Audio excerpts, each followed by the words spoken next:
అల్లూరు జిల్లా చింతపల్లి మర్డర్ కేసును ఛేదించిన చింతపల్లి పోలీసులు ఈ నెల 27న లోతుగడ్డ జంక్షన్ టేకుతోట వద్ద దొరికిన మృతదేహాన్ని గుర్తించిన పోలీసులు దర్యాప్తు చేపట్టారు. ఈ దర్యాప్తులో భాగంగా మృతుని పేరు దొడ్డి రాజా అర్జున్ అని, వయస్సు 50 సంవత్సరాలు, రాజమండ్రివాసి అని గుర్తించడం జరిగింది. మృతునికు భార్య, 2 కుమారులు, 1 కుమార్తె అని తెలిపారు.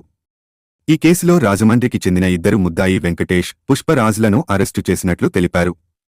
ముగ్గురు స్నేహితులు కలిపి రాజమండ్రి నుంచి బయలుదేరి లోతుగడ్డ జంక్షన్ వచ్చారన్నారు. లోతుగడ్డ జంక్షన్ వద్ద మద్యం సేవించి ముగ్గురిలో ఒకరైన పుష్పరాజును కులం పేరుతో దూషించినందుకు చింతలూరు సమీప తోటలోకి తీసుకుని వెళ్లి రాయితో మోదీ హతమార్చడం జరిగిందని తెలిపారు.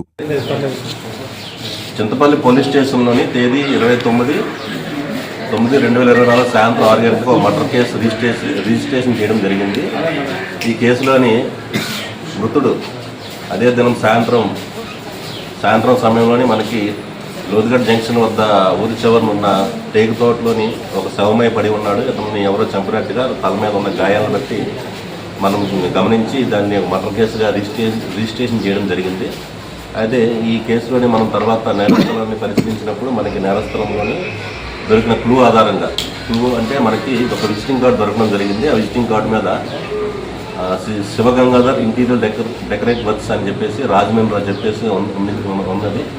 అయితే మనకి ఆ క్లూ ఆధారంగా మనం రాజమండ్రి వెళ్ళి అతని విజిటింగ్ కార్డులో ఉన్న వ్యక్తిని మనం విచారిస్తే అతను మనం తీసిన ఈ ఫొటోస్ని, ఆ ఫొటోస్లో ఉన్న బట్టలు చెప్పింది, ఆ మొత్తం కవలికలు మొత్తం అన్నిటిని బట్టి కూడా అతను మృతుడిని గుర్తించి అతను రాజార్జున అనేవాడు నా స్నేహితుడు అని చెప్పి తర్వాత వాళ్ళ సిస్టర్ని కూడా తీసుకెళ్ళడం జరిగింది. వాళ్ళ సిస్టర్ కూడా అతన్ని గుర్తుపెట్టి ఇతను మా తమ్ముడే అని చెప్పింది.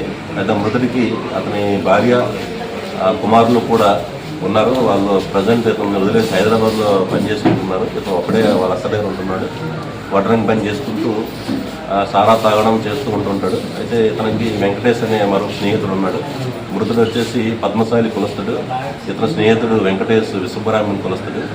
అలాగే వీళ్ళిద్దరికీ కూడా సారా తాగడం అలవాటు ఉంది. వీళ్ళు రాజమండ్రి గాదిరెడ్డి నగర్లోని సారా తాగే సమయంలోని ఒక ఆటో డ్రైవర్ ఎస్వి మాది కులస్తుడు పుష్పరాజ్ అనే వ్యక్తి పరిచయమైనాడు. వీళ్ళ ముగ్గురు కూడా రోజు సారా త్రాగడం అలవాటు పడ్డారు. అయితే వీళ్ళ ముగ్గురికి కూడా సరైన పని లేకపోవడం వల్ల గతంలో మన వెంకటేష్, ఎవరైతే వెంకటేష్ అతను ఉన్నాడో ఇతను మన చింతలూరు గ్రామంలోని కొర్రా బాబురా అనే కార్పెంటర్ వద్ద 4-5 సార్లు వచ్చి పనిచేసుకుని వెళ్ళిపోయాడు. ఆ పరిచయంతో మళ్ళీ కొర్రా బాబురావు దగ్గర పనిచేసుకోవడానికి నేను వెళ్తున్నానని వీళ్ళిద్దరూ చెప్పడంతో వీళ్ళిద్దరూ కూడా తనతో పాటు వస్తామని, తనకు కూడా పని చూపించమని చెప్పడంతో వీళ్ళ ముగ్గురు సరే అనుకుని దారి ఖర్చులు డబ్బులు లేకపోవడం వల్ల పుష్పరాజ్ అనే వ్యక్తి రాజమండ్రిలోని తన ఆటోని 5,000 రూపాయలు తాకట్టు పెట్టి ఆ డబ్బులు పట్టుకొని ముగ్గురు రాజమండ్రి నుంచి బయలుదేరినారు. బయలుదేరే సమయంలోని ఈ ఇంటీరియర్ డెకర్ వర్క్ చేసే ఎవరైతే లక్ష్మణరావు ఉన్నాడో అతని వద్ద 3 విజిటింగ్ కార్డులు తీసుకుని బయలుదేరినారు. ఆ విజిటింగ్ కార్డులు కూడా ఏదైనా వర్క్ చేసేటప్పుడు సామాన్ల గురించి, ఆ రేట్ల గురించి, వివరాల గురించి తెలుసుకోవడానికి, బాగొట్టా చేయడానికి ఫోన్ చేసి అడుగుదామని చెప్పేసి తీసుకుని జోబులో పెట్టుకుని వచ్చారు. వచ్చిన తర్వాత 27/9/2024 రాత్రి 9 గంటలకి వీళ్ళు బస్సులో నర్సీపట్నం చేరుకున్నారు. నర్సీపట్నంలో ముగ్గురు కలిసి బారం రెస్టారెంట్కి వెళ్ళి ముగ్గురు మందు తాగే సమయంలో రాజార్జున మృతుడైతే ఉన్నాడు. అతను ఎస్సీ మాది కులానికి చెందిన పుష్పరాజుని, నీకు వడ్రంగి పని రాకుండా మా వెనకాల ఎందుకు వచ్చావరా అని చెప్పేసి అతన్ని క్యాస్ట్ పేరు పెట్టి అతని తల్లిదండ్రులు, భార్య, పిల్లలను ఉద్దేశించి అసభ్యంగా తిట్టాడు. అతను అప్పటి నుంచి అతనితో పాపం మీద ఉన్నాడు. తర్వాత ఉదయం లేచి 27వ తారీఖున ఎర్లీ మార్నింగ్, 26వ తారీఖు నైట్ అంతా కూడా ఆ రోజు నైట్ వాళ్ళు బస్టాండ్లో పడుకున్నారు. 27వ తారీఖు ఉదయం 5 గంటలకి బస్టాండ్లో లేచి యాతపేటకి వెళ్ళి మళ్ళీ ముగ్గురు నాటుసారా తాగారు. నాటుసారా తాగే సమయంలో కూడా మళ్ళీ రాజార్జున మృతుడు ఈ పుష్పరాజుని మళ్ళీ కులం పేరుతో దూషించడం జరిగింది. అప్పటి నుంచి అతను పక్కతో రైలుపై ఉన్నాడు ఇతని మీద. తర్వాత వీళ్ళ ముగ్గురు కూడా చింతలూరు ఉదయం 10 గంటలకు చేరుకున్నారు ఆ బాబురావు వద్దకి. బాబురావుని పనిరవడం కోసం వెళ్ళినప్పుడు వాళ్ళ అబ్బాయి ఇంట్లో ఉండి మా నాన్నగారు బయట ఉన్నారు, సాయంత్రం రండి అని చెప్పాడు. వీళ్ళ ముగ్గురు సరే అని చెప్పేసి ఆ సమయంలోని మళ్ళీ రాజార్జున ఈ ఎవరైతే వెంకటేష్ ఉన్నాడో ఈ పుష్పరాజు ఇతన్ని కూడా ఇక్కడ పని లేకుండా ఎందుకు తీసుకొచ్చామని చెప్పి అతన్ని అసభ్యకరంగా తిట్టాడు. ఇతను కూడా క్యాస్ట్ పేరుతో అబ్యూజ్ చేశాడు. అప్పుడు వీళ్ళిద్దరూ కూడా ఇతను ప్రవర్తనతో విసిగిపోయి ఇతను మరి ఎలాగైనా చంపేద్దామని చెప్పేసి పక్కకి వెళ్ళి మాట్లాడుకోవడం జరిగింది. తర్వాత వీళ్ళిద్దరు ముగ్గురు కలిసి లోతుగడ్డ జంక్షన్కి వెళ్ళి సారా ప్యాకెట్లు కొనుక్కున్నారు. ఒక ఐటమ్ అంతా కొనుక్కుని ఆ సారా అక్కడ సగం తాగారు. ఆ తాగే సమయంలో కూడా మళ్ళీ రాజార్జున ఇతన్ని కూడా అసభ్యంగా తిట్టినాడు. తిట్టిన తర్వాత వీళ్ళు మళ్ళీ సాయంత్రం 4 ఆ సమయంలోనికి మన లోతుగడ్డ జంక్షన్ వద్దకి ఊరి చివర టేక్ తోటలకు సారా తాగడానికి వెళ్ళారు.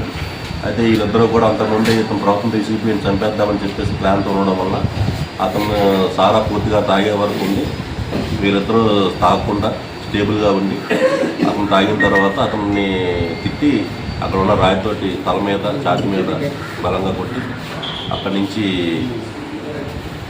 చంపేసిన తర్వాత శవాన్ని టేకు తోట మధ్యలో నుంచి పక్కన ఉన్న పసుపు తోటలో లాగేసి లోతుగడ్డ జంక్షన్ వెళ్ళి బస్సు ఎక్కి అక్కడి నుంచి రాజమండ్రి పరారైపోయినారు. అయితే పరారైపోయినా కానీ ఇలా తీవ్రమైన భయానికి గురయ్యి పోలీసు వాళ్ళు మళ్ళీ పట్టుకుంటారని చెప్పేసి కొడతారని చెప్పి చాలా భయపడ్డారు. భయపడిన తర్వాత ఏం చేయాలో తెలియని పరిస్థితుల్లో ఈ కొర్రా బాబురావుకి వెంకటేష్ పరిచయం ఉన్నందున వెంకటేష్ మళ్ళీ పుష్పరాజుని తీసుకుని కొర్రా బాబురావు ద్వారా పోలీసు వారికి వచ్చి లొంగిపోదామని చెప్పేసి వాళ్ళు రాజమండ్రి నుంచి రావడం జరిగింది. నిన్న తేదీ 4వ తారీఖు ఉదయం నర్సీపట్నంలో దిగి అక్కడి నుంచి బస్సు ఎక్కి మన చింతపల్లి వస్తున్నప్పుడు మళ్ళీ డౌనూరు వద్ద ఇలా సారాకి బాగా తాగడం అలవాటు పడినందున మళ్ళీ డౌనూరు దగ్గర మళ్ళీ సారా కొనుక్కొని తాగుదామని చెప్పేసి అక్కడ బస్సు దిగి అక్కడ సారా తాగడానికి ఆలోచిస్తున్నప్పుడు మనకి ముందుగా పెట్టుకున్న సమాచారం మేరకు వీళ్ళు తదలికను గమనించి డౌనూరు వద్ద ఉన్నారని చెప్పేసి మనం వెళ్ళి వాళ్ళు పట్టుకోవడం జరిగింది. ముద్దాయిని అరెస్ట్ చేయడం జరిగింది. వాళ్ళని రిమాండ్ పంపిస్తున్నాము. ఈ కేసులోని విశేషమైన ప్రతిభ కనబరిచిన మన చింతపల్లి ఎస్ఐ అరుణ్ చరణ్ గారిని, అలాగే అన్నవరం ఎస్ఐ వీరబాబు గారిని, మన కానిస్టేబుల్ శ్రీనివాస్ గారు, కానిస్టేబుల్ చిన్ని కృష్ణ, వీర్రాజు, నీలకంఠం గారిని పోలీసు అధికారులు ప్రశంసించడం జరిగింది. 50 సంవత్సరాలు. సార్ ముద్దాయిలు ఇద్దరు పేరు క్లియర్ సార్. రాజమండ్రి ముగ్గురిది కూడా సార్ ముద్దాయిలు ఇద్దరు పేరు సార్ క్లియర్ సార్. ముద్దాయి ఒకటి పేరు చాపల పుష్పరాజు అలియాస్ పుష్పరాజు, వనరాజు కాదు పుష్పరాజు. రాజమండ్రి కదా. మరి ఇంకొకరు సార్ ఇంకొకటి వచ్చేసి ఇమ్మిడి వీర వెంకటేష్. ఇమ్మిడి వీర వెంకటేష్.